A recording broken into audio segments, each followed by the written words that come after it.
All right, happy Saturday, man.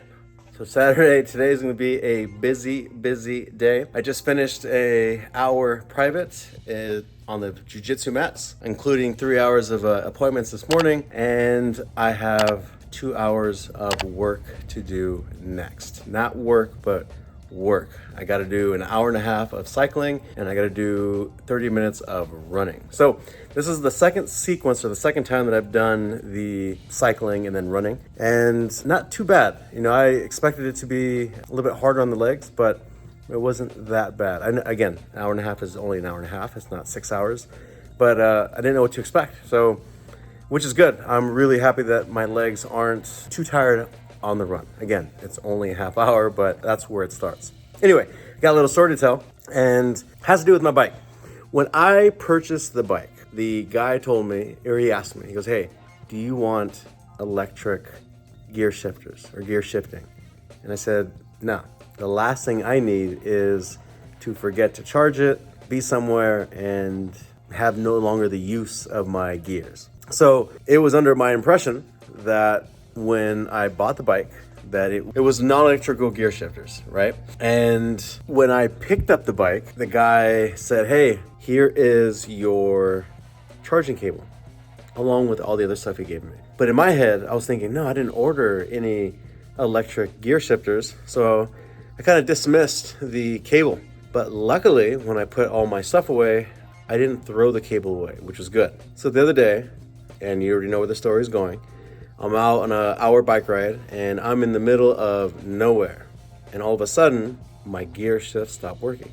I was like, what the hell? I'm like, it can't be because of the electric gear shift, because I didn't order any.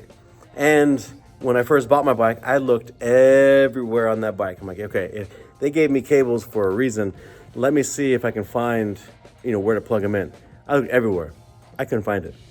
Nowhere.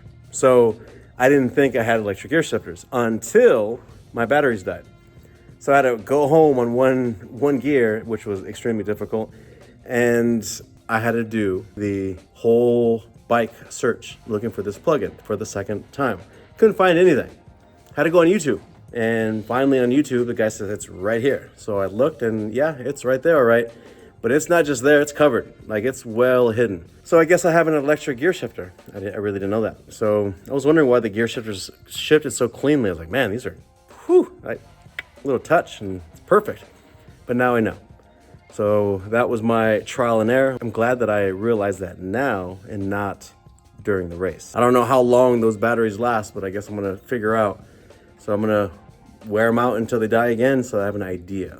But anyways, that's my experience. I got an hour and a half of cycling and a half hour of running coming up. So I'll see you in the next video. All right, so as I go on my bike ride, I'm gonna show you some things that I see around the area that I live, just to kind of show you just the beauties and the things that I see. So I hope you enjoy today's ride.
feel?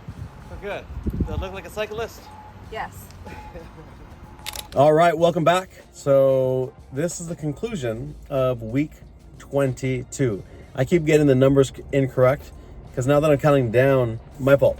So I actually think we're on week 21, to tell you the truth, because I just finished 3 weeks of training and it's a 24-week program. So I'll get my numbers correct. You know what? We'll stick with 22, and when we get down lower, we'll just adjust. But week 22. All right, so now that the confusion's out of the way, now is the time for me to grade my week's performance. All right, so first, we'll start with the swimming. Now, because the cycling and the running is taking so much of my time, I have been slacking on my swimming, which upsets me because I was working so hard on my swimming, but now juggling these 3 sports, it's it's pretty tough. So the swimming, again, I only did 2 times this week. So that's now 2 weeks in a row that I did 2 times a week versus the 3 times that I normally do. Now, not a good pace and not a good habit. So I really need to add that 3rd day of swimming. So again, I'm gonna give myself a B for only doing 2 times. I did all my times. And what I'm gonna do is, I've been working on the endurance, but I really think that the 3rd day I need to incorporate some drills. Now, I'm doing drills now, but I'm working on different types of drills. So one of the things that I need to improve on is swimming and breathing, or having the capabilities of breathing both sides, right? So my normal side is to breathe out to my right side, right? So outside of my mouth. And one of the hardest things to get used to is now breathing through the other side.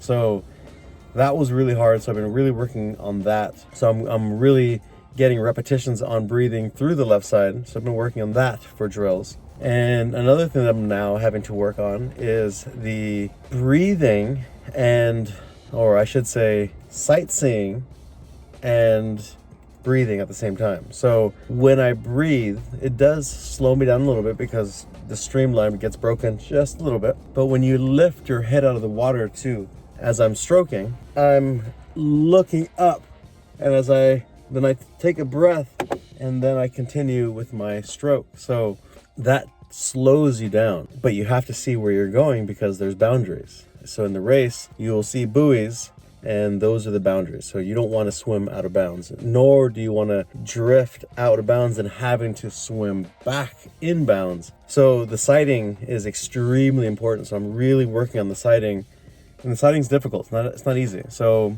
it definitely takes a little bit more energy out having to restart every time you're setting or sighting. So I've been working on that. But on the new day, 3rd day that I need to implement, which I've been talking about for the last 2 weeks, is I need to go back to paddle work. The paddle work and the fins. That really helped the strength of the stroke. So I need to get back to that. So that's definitely something that I will implement this upcoming week. Cycling, I'd hit all 3 days outside. No indoor cycling, which is a victory for me. I will say this, after I said what I said last week about, the time not really bothering me, on the weekend, I decided to kind of look at the future workouts, because on Sunday I had to run an hour and a half, which is the longest run that I've had on this program. So I was kind of curious, like, well, hour and a half, what's the most they're going to have me do? Just out of curiosity. And I saw that in September, I have to ride 100 miles. So they want me to do 100 miles, I believe, in 6 hours, I think. I can't remember. And then run an hour after that 6-mile ride. So 100 miles is still 100 miles. That's intimidating. I don't care if I grew up riding bikes my whole life, being out all day riding bikes. That 100 miles, it just kind of gave me one of those, like, oh man, 100 miles, 6 hours, woo! And then the next question was, where do I go to ride 100 miles? So I need to find a deserted road and just ride down it. So I don't have to worry about that until September, but that definitely gave me a little sticker shock, like, oh man. And I will have to start running 2 to 3 hour runs as well later in the future, but just to see that those are coming up, like that's the most I've ever trained for anything. You know, for football in high school, football in college, we didn't have long workouts. You know, we had hard workouts, intense workouts, but in football it's, you know, high intensity for short bouts of time and then rest, short bouts of time and then rest. So the intensity of football, especially in college, was, you know, timing. You know, everything had to be on time, like steps, precise. So being precise, and then obviously the guys being enormous and, you know, the hard hitting. But in jiu-jitsu, same thing, like we're hour-and-a-half classes or hour classes depending on where you're from, but 6-hour rides and then followed with an hour run. I'm like, that's pretty intense. The only time I've ever done that type of activity is for a race, but to practice in preparation for that type of distance, but even longer, like, yeah, like it's funny that, you know, I was telling one of my friends that it's easy to say, hey, I'm going to do something, but then when it's time to work on it, like it's real, like, oh, like that, it's getting real. But again, that's the part of the challenge. That's the point, is to get you into an uncomfortable space. And how do you deal with that discomfort? Everyone handles it different, but this is the reason why I wanted to document all this, is so that I can look back and say, oh, this is how I handled this, or this is how I handled that, or oh, how naive I was to think this, only if I knew. And I know there's gonna be lots of those moments because I'm going into a situation I know nothing about, and it's fun researching, it's fun playing, I'm practicing becoming, you know, going through the process of being a triathlete. It's fun, but it's definitely challenging. But again, for you guys who are just beginning, the reason I chose this goal was for my 45th birthday. So hopefully every 5 years, there's going to be a different challenge, and a bigger challenge, and a bigger challenge, so that it keeps me young. All right, so now the third and final, which is the running. I smashed all the running, but now I need to start I need to start judging my technique. So I will say this, I ran the hour-and-a-half without stopping. Now, it wasn't a fast pace, but I didn't run an hour-and-a-half nonstop at the marathon. I didn't run nonstop hour-and-a-half ever. So to run a mile-and-a-half without stopping was very positive, was very uplifting. So again, I'm only averaging 11 to 12 minute miles, which is very slow, but for right now where I'm at, it's good. So the spring is starting, you know, I see bits and pieces of it, like, okay, I can feel the spring coming. So I'm not there 100% yet. So I did the time. Technique-wise, I think it's on par. Right? There's nothing spectacular at the moment, but I think it's on par. So I would definitely give myself an A for this week's performance on running. So that wraps up the grading of my past performance, or the week. Now, I thought I had finished all the major purchases, but I discovered that there's two more. One, I just purchased a computer for my bike.